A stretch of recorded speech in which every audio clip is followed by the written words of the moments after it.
News 18 India.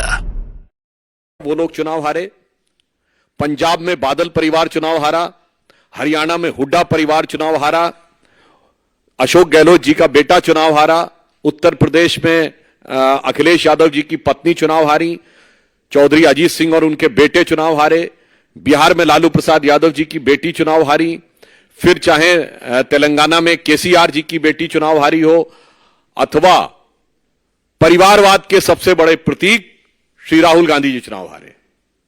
तो खड़गे जी यह सत्य है। जो आपको डर लग रहा है कि इसके बाद ये लोकतांत्रिक राजवंशों के लिए चुनाव का भ्रम जनता के सामने रखकर राजनीति करना संभव नहीं हो पाएगा, क्योंकि अब भारत में वास्तविक लोक सत्ता का प्रादुर्भाव हो गया है। सो वॉट एवर श्री खड़गे जी saying, it is real meaning is that those dynastic politics under the garb of democracy, which is continuing, which has been totally discarded by voter in the last election, now seems towards an eclipse, and the true emergence of true democracy is there in the offing, जिसमें भारत के सभी युवा और सभी मतदाता, जो प्रधानमंत्री जी ने कहा है, भारत का गरीब, भारत का किसान, भारत की महिला और भारत का युवा अपनी शक्ति के साथ उभर कर सामने आ रहा है। वैसे ये लोग जो लोकतंत्र की बात करते हैं, तो मैं याद दिला देना चाहता हूं, कांग्रेस पार्टी के पहले प्रधानमंत्री श्री जवाहरलाल नेहरू 0 वोट पाकर प्रधानमंत्री बने थे।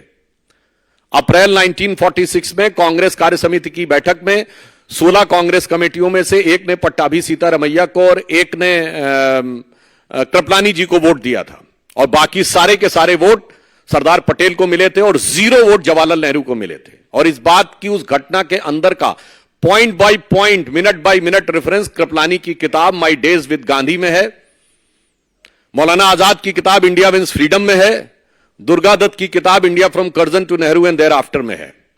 और जो अंतिम प्रधानमंत्री हुए, हो सकता है कि वो व्यवहारिक दृष्टि से कांग्रेस पार्टी के अंतिम ही प्रधानमंत्री भविष्य के लिए सिद्ध हों, doctor Manmohan Singh, the accidental prime minister, उनको कोट कर रहा हूं। प्रणब मुखर्जी जी की पुस्तक का विमोचन करते समय सोनिया गांधी जी की उपस्थिति में स्वयं डॉक्टर मनमोहन सिंह जी ने कहा कि जब मुझे प्रधानमंत्री बनने के लिए कहा गया तो मैं प्रणब दा के पास गया, मैंने कहा प्रणब दा आप मुझसे अधिक योग्य हैं। डॉक्टर मनमोहन सिंह कहते हैं प्रणब दा आप सबसे अधिक योग्य हैं, मगर मैडम ने मुझे कहा है। लोकतंत्र का अद्भुत स्वरूप है। पहले प्रधानमंत्री से लेके अंतिम प्रधानमंत्री तक, 0 वोट से लेके 0 वोट तक प्रधानमंत्री बनाने वाले लोग आज कहते हैं कि लोकतंत्र हमें समझ में नहीं आता है, और लोकतंत्र के वास्तविक रक्षक वो हैं। फिर मैं कह रहा हूं, भारत के इतिहास में इनके जितने प्रधानमंत्री बने, इंदिरा गांधी जी क्या चुन के आई पहली बार? नहीं, कांग्रेस के अंदरूनी लड़ाई, इंडिकेट सिंडिकेट की लड़ाई में गूंगी गुड़िया के रूप में आई। स्वर्गीय राजीव गांधी जी का चुन के आए? नहीं, इंदिरा जी की दुखद हत्या से उपजी परिस्थितियों के कारण बनाए गए। श्री पीवी नरसिम्हा राव कैसे बने सबको पता है, और डॉक्टर मनमोहन सिंह सबको पता है। तो भारत के राजनीतिक इतिहास में लोकतांत्रिक ढंग से अगर किसी पार्टी के 2 ही प्रधानमंत्री चुन के आए, जो जनता के सामने हमने रखा यह प्रधानमंत्री होना चाहिए, और जनता ने चुन के कहा यही प्रधानमंत्री होना चाहिए, एक श्री अटल बिहारी वाजपेयी और एक श्री नरेंद्र मोदी। क्या बात करते हैं। और जहां तक लोकतंत्र की रक्षा की बात है, तो जवाहरलाल नेहरू जी ने मजरूर सुल्तानपुरी को 2 साल इसलिए जेल में रखा था कि उन्होंने आर्टिकल लिख दिया था कि नेहरू जी की स्टाइल ऑफ फंक्शनिंग में हिटलर की झलक नजर आती है। और आज हिटलर की मौत कितने क्या क्या बोला जाए, कब्र खुदेगी, कुत्ते की मौत जैसे शब्द बोलकर जलवाए जलाल से जलवा अफरोज हो रहे हैं और कह रहे हैं लोकतंत्र नहीं है।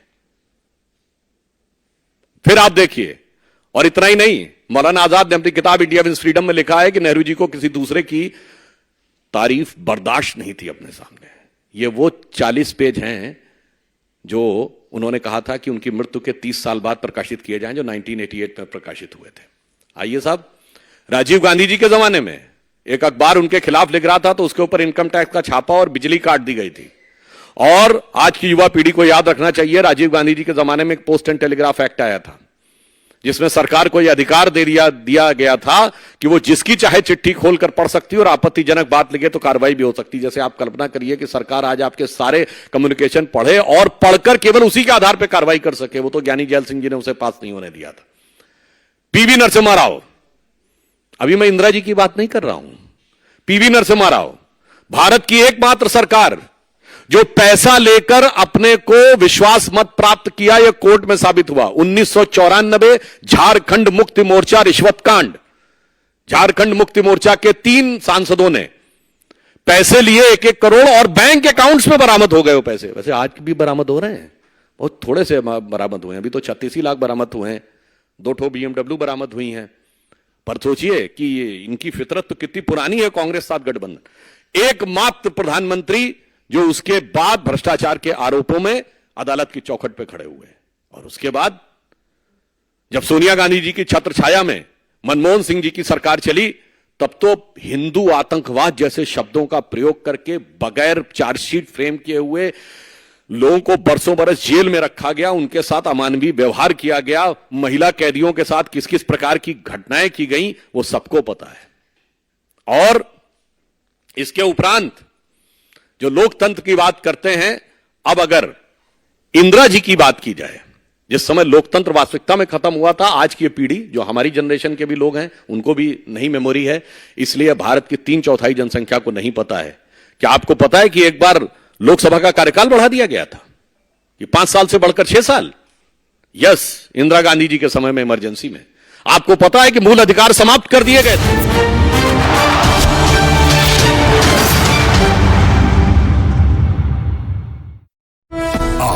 ईडी कार्यालय के पास बने एक मंदिर में मीसा भारती ने बाकायदा पूजा की। इस दौरान उन्होंने ईडी और केंद्र सरकार पर निशाना भी साधा। हमें दिल्ली भी बुलाया गया है, मेरी माता जी को, मैं और मेरी बहनों को, परिवार के लोगों को। तो मुझे लगता है कि अब ये जैसे जैसे चुनाव करीब आएगा ना, तो प्रधानमंत्री जी मुझे लगता है बहुत डरे हुए हैं, और डरे हुए हैं तो ये यही काम करेंगे। वो हमारे साथ किए, कल किसी और दूसरी राजनीतिक पार्टी के साथ करेंगे, और लीडर्स को इस तरह से बुलाएंगे, तो उनको वो व्यस्त रखेंगे। तो ईडी की कार्रवाई पर रिएक्शन आपने मीसा भारती का सुना। उन्होंने कहा प्रधानमंत्री डरे हुए, जैसे जैसे चुनाव आएंगे तो और जांच एजेंसियां इस तरह से लोगों के घर पहुंचना शुरू होंगी। आइए अब आपको ग्राफिक्स के जरिए बताते हैं कि कब लालू प्रसाद यादव से पूछताछ शुरू हुई और कितने बजे वो खत्म हुई। तो कल सुबह 11:30 बजे पूछताछ लालू प्रसाद यादव से शुरू हुई। करीब 10 घंटे तक ये पूछताछ उनसे चली, और ये जो पूरा पूछताछ का सिलसिला है, सवाल जवाब का सिलसिला है, रात 9 बजे खत्म हुआ। 10 घंटे तक सवाल जवाब हुए। 50 के करीब सवाल लालू